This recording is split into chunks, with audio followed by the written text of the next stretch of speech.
नीलम दिशा हमर नमस्कार।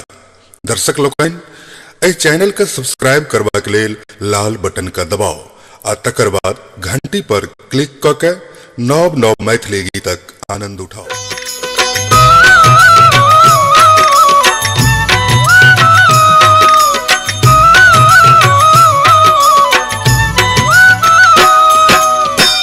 आरती श्री शिव शंकर जी के, आरती श्री शिव शंकर जी के, बाबा ढर दानी जी के, बाबा ढर दानी जी के।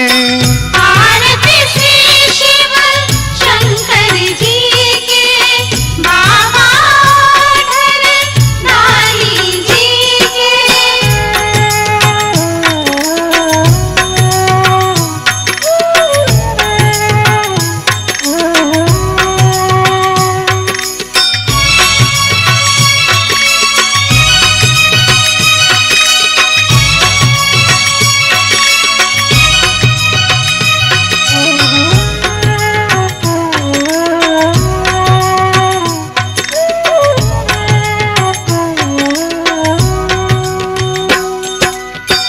अपन जटा सो गंग बहावत, दुख संकट सब दूर भगावत।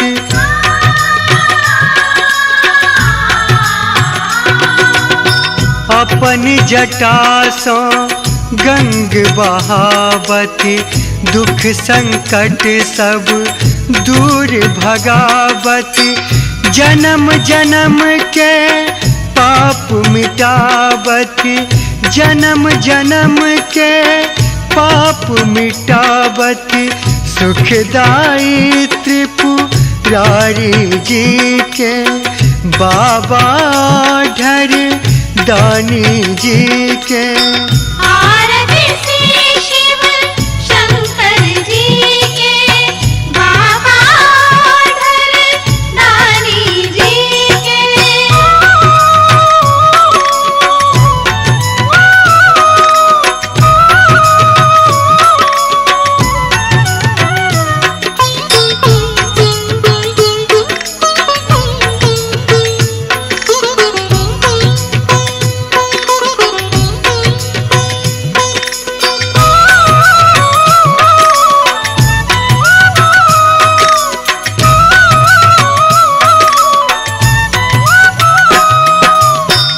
देवक देव महादेव नाम, सब हक मालिक है सुख धाम।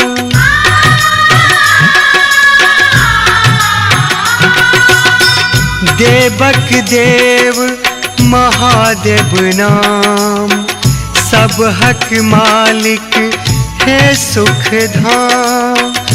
अहीं बना भी बिगड़ल काम, अहीं बना भी बिगड़ल काम। निर्बल केवल दाई जी के, बाबा ढर दानी जी के। आरती श्री शिव शंकर जी के, बाबा ढर दानी जी के।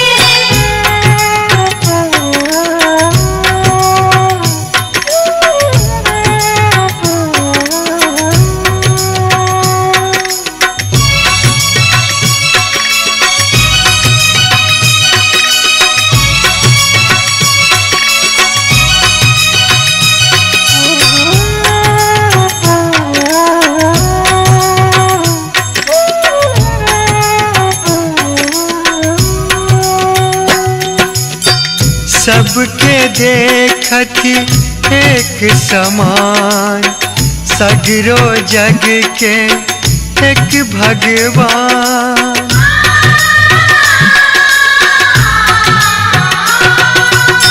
सबके देखती एक समान, सगरो जग के एक भगवान। भोले बाबा कृपा निधान, भोले बाबा कृपा निधान, सत्य सकल शुभ सुखदाई के बाबा घर दानी जी के। आरती श्री शिव शंकर जी के, बाबा घर दानी जी के।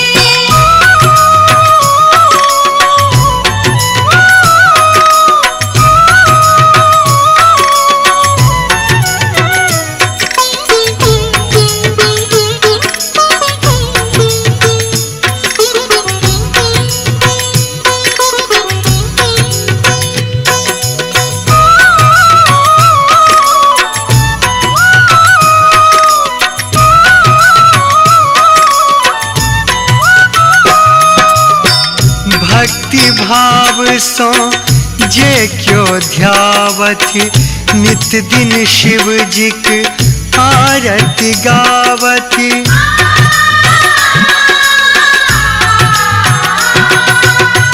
भक्ति भाव सो जे क्यों ध्यावति, नित दिन शिव जी के आरती गावती। इच्छित फल सुख संपत्ति पावती, इच्छित फल सुख संपत्ति पावती। परम पिता पुण्य दाई जी के बाबा धर दानी जी के। आरती श्री शिव शंकर जी के।